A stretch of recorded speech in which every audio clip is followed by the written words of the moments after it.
आंवला के पेड़ की लकड़ी रातों रात आपकी किस्मत बदल देती है। जो व्यक्ति राधा रानी का नाम लेकर आंवला नवमी पर यह उपाय करता है, उसकी रूठी हुई किस्मत यूं ही चमक जाती है। आइए उस परम पावन कार्तिक मास का चिंतन करें, जिसे स्कंद पुराण ने स्पष्टतः कहा है कि यह सभी मासों में श्रेष्ठ है, क्योंकि यह साक्षात श्री राधा रानी का स्वरूप है। इसे कार्तिका देवी भी कहते हैं, और यह मास स्वयं भगवान दामोदर श्री कृष्ण को अति प्रिय है।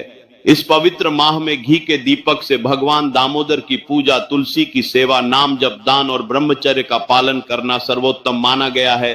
और इसी कार्तिक मास में एक ऐसी महातिथि आती है जिसका नाम है अक्षय नवमी, जिसे आंवला नवमी भी कहते हैं।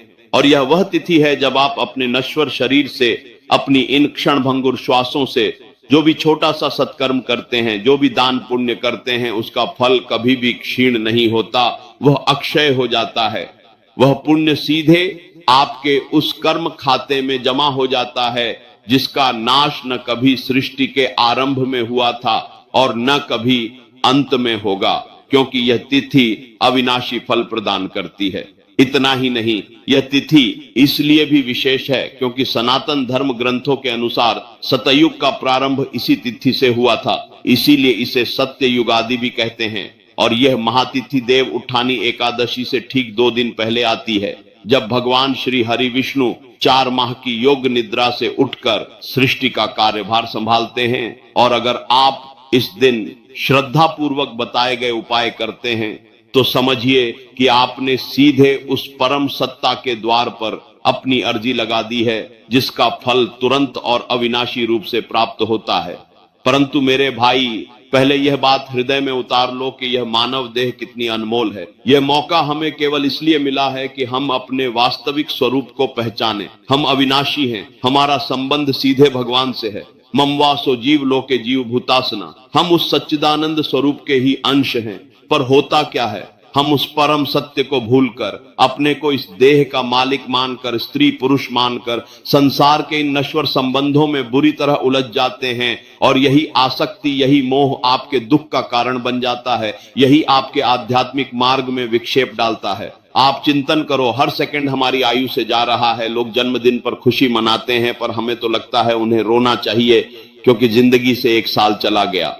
एक श्वास कितनी कीमती है यह तब समझ में आता है जब आखिरी श्वास चल रही हो और आप कह दो कि हम पूरे जीवन की कमाई दे देंगे, बस 2 श्वासें और बढ़ा दो, नहीं बढ़ेंगी। तो इतनी कीमती श्वासों में क्या तुमने भगवान का सुमिरन किया? क्या तुमने भगवत चिंतन किया? यदि नहीं किया तो यह श्वासें व्यर्थ गईं। यदि हम इस जीवन में इन लौकिक बंधनों से सुधर गए, इस अध्यात्म के मार्ग पर चलकर इन मोह पाशों को काट लिया, तो जीवन मुक्त हो जाएगा। नहीं तो यह पुनरपि जन्म पुनरपि मरणम का खेल तो नित्य चल ही रहा है। इसलिए मेरे भाई, इस दुर्लभ कार्तिक मास और अक्षय नवमी के अवसर को व्यर्थ मत जाने दो। हर क्षण को भगवत चिंतन और सत्य आचरण में लगाओ। अब ध्यान से सुनो कि यह महातिथि वर्ष 2025 में कब पड़ रही है। साल 2025 में आंवला नवमी, जिसे अक्षय नवमी भी कहते हैं, शुक्रवार 31 अक्टूबर को मनाई जाएगी। पंचांग की गणना के अनुसार नवमी तिथि का प्रारंभ 30 अक्टूबर की प्रातः 10:06 हो रहा है और यह अगले दिन 31 अक्टूबर की प्रातः 10:03 बजे समाप्त हो जाएगी। लेकिन चूंकि 31 अक्टूबर को सूर्योदय उदया तिथि के समय नवमी तिथि विराजमान है, इसलिए व्रत, पूजा और सभी प्रमुख अनुष्ठान 31 अक्टूबर को ही करना सर्वथा उत्तम है। इस अक्षय नवमी पर पूजा का जो सर्वश्रेष्ठ समय पूर्वाहन काल है, वह प्रातः 6:32 से लेकर 10:03 तक है। इस अवधि में किया गया कर्म अविनाशी फल देता है। और यह भी ध्यान रखो कि इस दिन कई शुभ योग भी बन रहे हैं, जैसे रवि योग जो पूरे दिन व्याप्त रहेगा, जिसमें माता लक्ष्मी की पूजा हर कार्य में सफलता और समृद्धि देती है। साथ ही प्रातः 10:03 तक शिववास योग भी रहेगा, जो शुभ कार्यों को सिद्धि प्रदान करता है। और इस तिथि पर किसकी पूजा करनी है?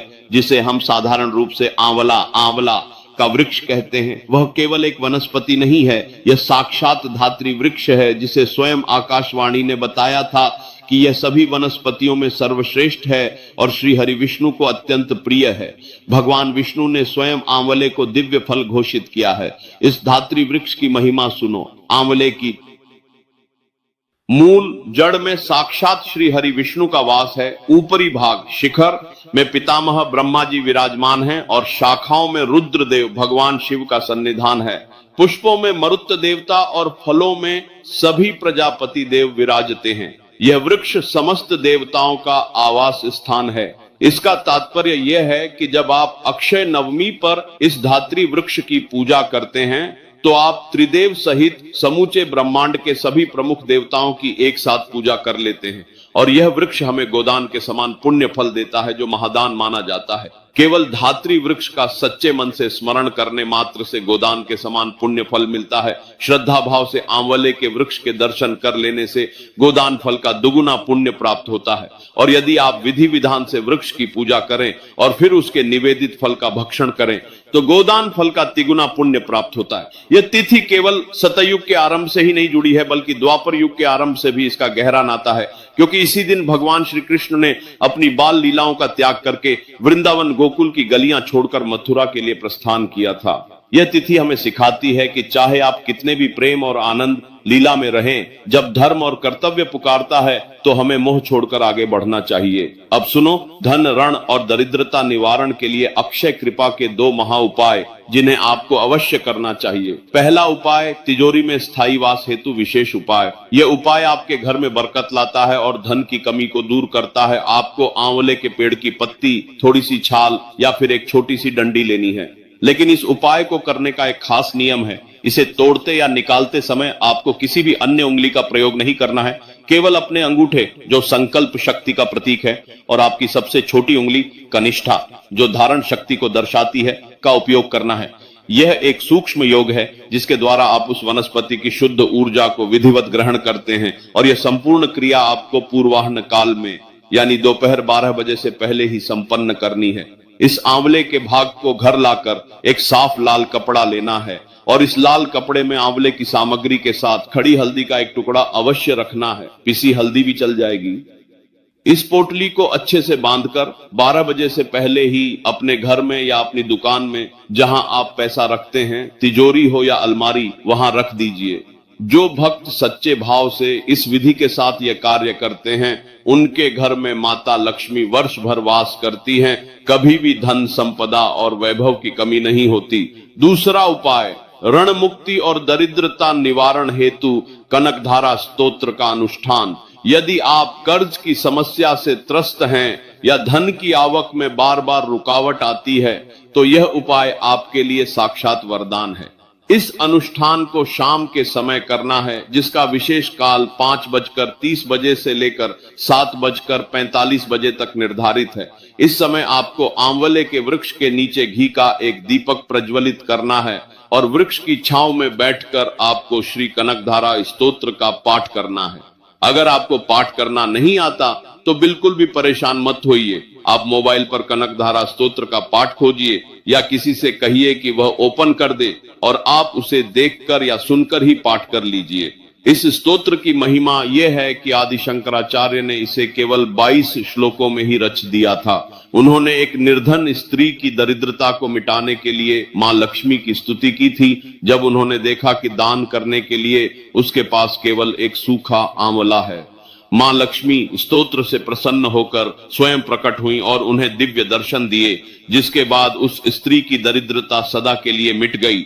जो भक्त इस तरीके से आंवला नवमी पर कनकधारा स्तोत्र का पाठ करता है, उसके घर में कभी पैसों की कमी नहीं रहती और यदि कर्ज की समस्या बढ़ती चली जा रही है तो वह भी अवश्य खत्म हो जाती है।